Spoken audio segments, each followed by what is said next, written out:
Bienvenue au tuto couture de la robe Salvador, qui peut être faite en courte ou en longue. Il suffira juste d'enlever quelques pans, quelques volants en dessous. Commencez par couper et thermocoller vos pièces.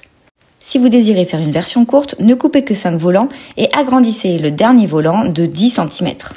Thermocollez la parementure dos, devant, 4 rectangles de 4 par 3 qui vous serviront pour les œillets. Les œillets. Nous allons maintenant thermocoller le dos de nos devants à l'emplacement des œillets. Puis 2 petits rectangles de 4 par 3. Sur l'envers des passepoils, réalisez 2 petits rectangles de 1 cm par 0,5. Placez-les endroit contre endroit sur l'emplacement des œillets qui se trouvent sur votre devant et cousez en suivant bien le pourtour de ces petits rectangles. Pour que la couture soit plus facile, vous pouvez réduire vos points, mais attention, c'est beaucoup plus difficile ensuite à découdre si vous vous trompez.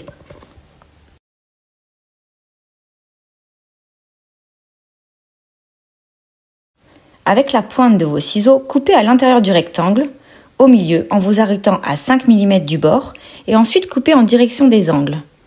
Puis, retournez votre passepoil sur l'envers. Aidez-vous de quelque chose de pointu.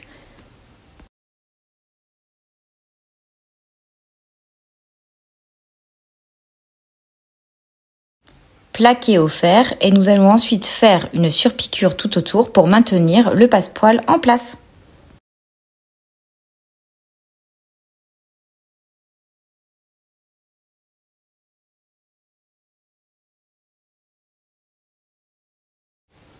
Le point technique le plus compliqué est terminé. Ouf, c'est parti pour les parementures maintenant. Prenez les 2 pièces 5 et 6 qui sont les parementures devant et dos. Épinglez-les au niveau des épaules.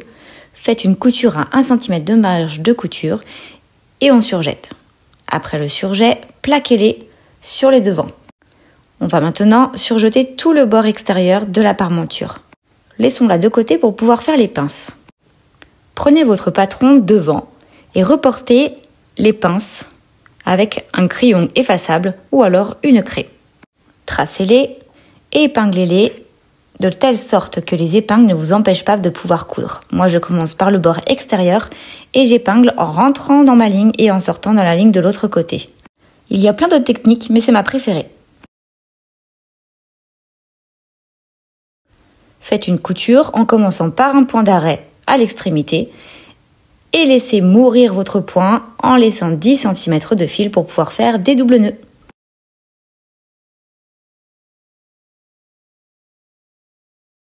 On va maintenant plaquer nos petites pinces poitrine en faisant des petits cercles sur l'envers et puis sur l'endroit.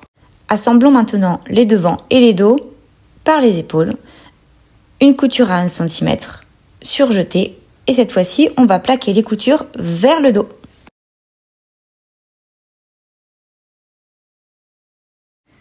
Prenons la parementure préalablement assemblée à l'étape numéro 3 et mettons-la sur le buste endroit contre endroit. Pour que ce soit plus facile pour la couture, tracez les marges de couture à 1 cm du bord. La jointure, c'est la fin de votre col V. Épinglez bien tout le pourtour et c'est parti pour la couture de la parementure.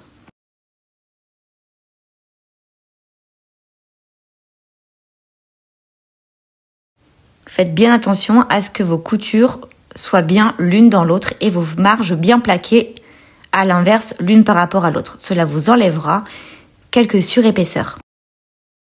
Cousez tout le tour à 1 cm du bord.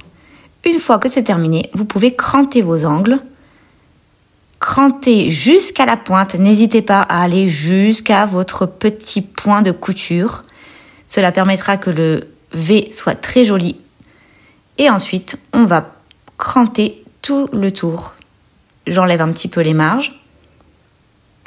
Et il ne me restera plus qu'à la retourner.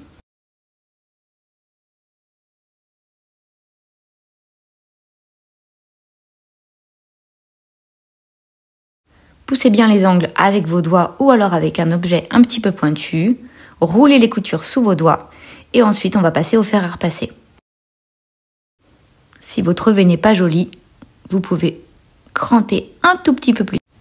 Passons maintenant au repassage. Je vous disais tout à l'heure, je roule la couture sous mes doigts et je passe un bon coup de fer.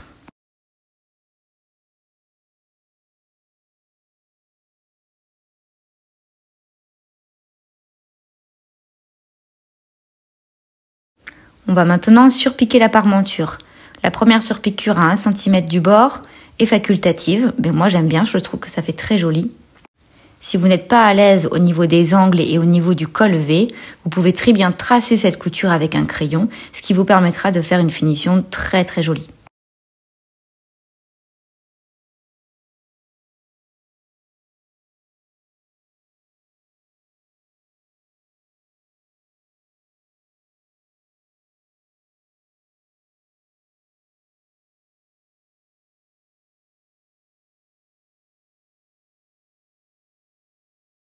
J'épingle maintenant le bord extérieur de la parmenture. Faites attention à ce qu'il n'y ait pas de matière en plus à l'intérieur. Et on va faire une surpiqûre tout autour de la partie extérieure de la parmenture en suivant le fil de surjet.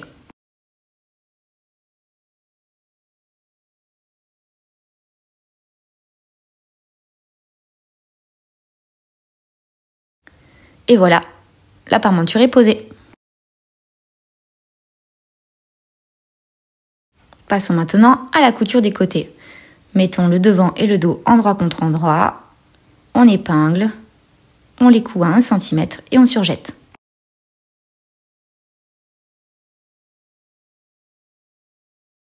Plaquez vos coutures au dos de votre buste.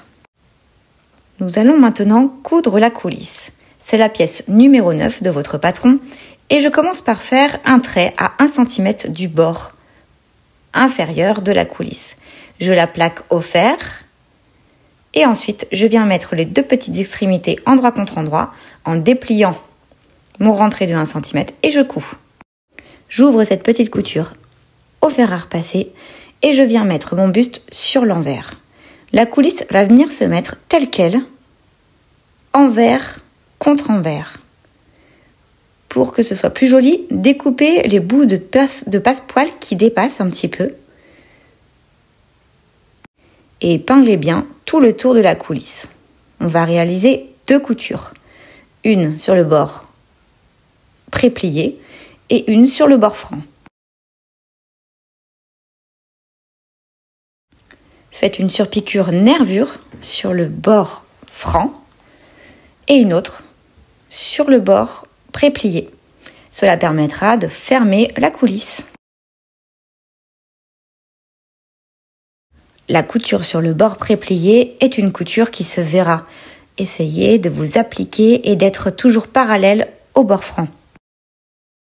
Et voilà, c'est aussi joli à l'extérieur qu'à l'intérieur. Passons maintenant aux manches. Vous avez 2 types de manches, manches courtes ou manches longues. Pour les 2 manches, il y a des fils de fronce à passer sur la tête de manche entre l'écran devant et dos. Allongez votre poing au maximum et ne faites pas de point d'arrêt ni au début ni à la fin. On ferme ensuite les côtés de sa manche, on coud à 1 cm et on surjette. On peut faire la finition de la manche maintenant, ce sera beaucoup plus facile que quand elle sera mise avec le buste. Pour cette vidéo, j'ai choisi de faire un ourlet mouchoir.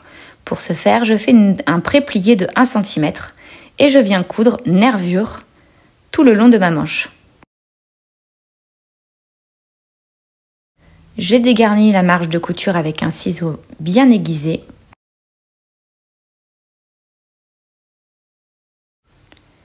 Et sans faire repasser, je viens replier de la grandeur de ma petite marge. Je recouds dans la première couture et voilà, j'ai un joli petit ourlet mouchoir sans avoir à tracer, sans avoir à plier au fer.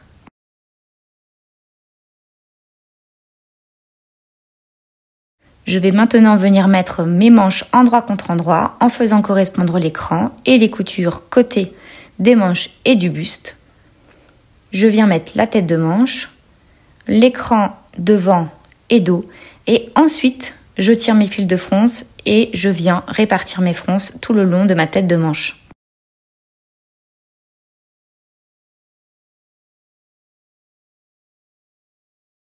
Je couds tout le tour à 1 cm du bord et je viens surjeter. J'enlève mes fils de fronce avant de surjeter. Et voilà, votre haut est terminé. On peut passer au bas. Maintenant, nous allons attaquer la partie jupe. Si vous désirez la version courte, vous ne devez faire que les 2 premiers volants et agrandir les pans qui se trouvent sur le deuxième rang de 10 cm, c'est très bien. Ensuite, on va faire des coutures anglaises, c'est-à-dire que je vais faire envers contre envers. Je fais une première couture en faisant la valeur d'un pied de biche. Je vais dégarnir ma marge de couture.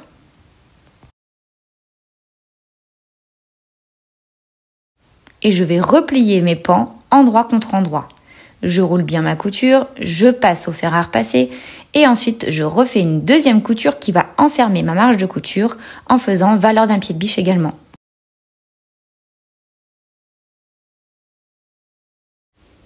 Voici mes 2 volants déjà terminés. Quand c'est 5 volants, c'est exactement le même principe. Je surjette le bas de mes pièces et je fais un rouloté sur le haut de mes pièces, à part sur le haut de la pièce numéro 1. Je vous montre comment je fais pour pouvoir faire un rouloté avec ma Pfaff Hobbylock 2.0. C'est l'entrée de gamme de chez Pfaff. Il vous suffit juste de mettre le couteau en rouloté et de réduire la longueur de point. Je passe des fils de fronce sur le volant numéro 2 et 3 et 4 si vous faites tous les pans. Et donc, je vais partager mes rangs en 4 parties ou 8 parties quand vous arrivez sur le rang numéro 5. Pour cela, je plie en 4 parties et je vais faire des fils de fronce sur ces 4 parties. C'est-à-dire qu'en fait, je ne vais pas faire les fils de fronce sur la totalité de mon volant. Sinon, c'est trop difficile à répartir, je trouve. Donc, je passe 2 fils de fronce, comme au préalable au niveau des manches. J'agrandis mon point, pas de point d'arrêt. Mais ce qui est intelligent, c'est de le faire en plusieurs parties. Comme ça, on peut avoir d'écran, on peut se repérer sur la répartition des fronces. Pour pouvoir placer correctement le rang 2 sur le rang 1, je vais également partager mon rang 1 en 4 parties. Et je fais un trait à 2 cm du bord inférieur de mon rang numéro 1. C'est le long de ce trait que je devrais placer le rang inférieur. Je fais d'abord correspondre les épingles, c'est-à-dire j'ai partagé en 4, donc à chaque fois j'ai mon petit 1/4, mon 2/4, mon 3/4 qui viennent se mettre ensemble, ce qui me permettra d'avoir des fronces bien réparties. Je peux maintenant tirer sur mes fils de fronce. Je tire en prenant les 2 fils de fronce du dessus ou du dessous, généralement ça fonctionne bien. Mais on ne prend pas les 4 en même temps, sinon ça ne fonctionne pas. Une fois que j'ai la même longueur entre mon volant du bas et le volant du haut, je viens faire un 8 avec mes 4 fils pour pouvoir les bloquer.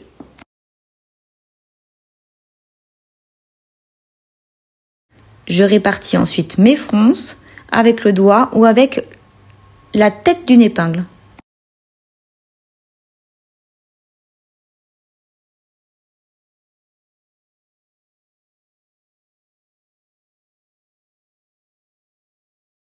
Tissez bien les fronces sous vos doigts avant de passer sous le pied de biche ou alors au fer à repasser, juste avant de coudre, vous pouvez faire un petit coup de fer et vous allez voir que les fronces vont bien rester en place.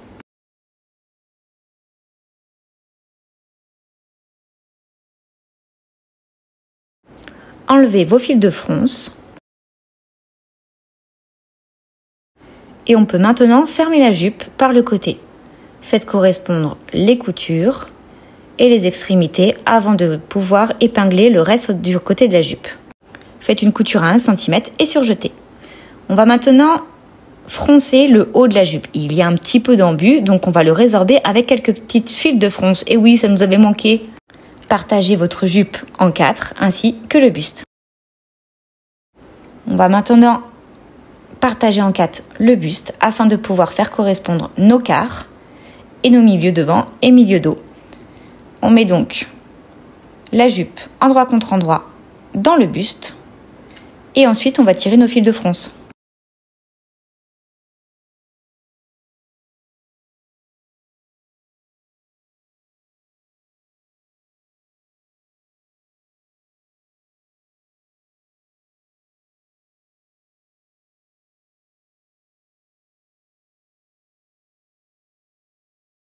C'est le même principe que pour toutes les autres fronces. Alors là, je vous passe les détails. On commence à en avoir un petit peu marre de toutes ces fronces, on est d'accord, mais Salvador, ça vaut le coup, non? On peut maintenant faire une couture à 1 cm et surjeter. Pour le bas de la jupe, vous pouvez faire un double rentré de la valeur du surjet ou un petit rouloté. Là, on en a vraiment marre, donc on a fait un rouloté. Et voilà, vous avez presque terminé votre Salvador. Il vous reste le lien et les pompons à mettre. Le lien est en 2 parties. Il est assez long, vous pouvez le réduire quand vous faites la version courte. On fait une couture d'assemblage de nos 2 liens. On va faire un petit rentré de 1 cm à chaque extrémité. Et on plie ensuite en 4 comme un biais.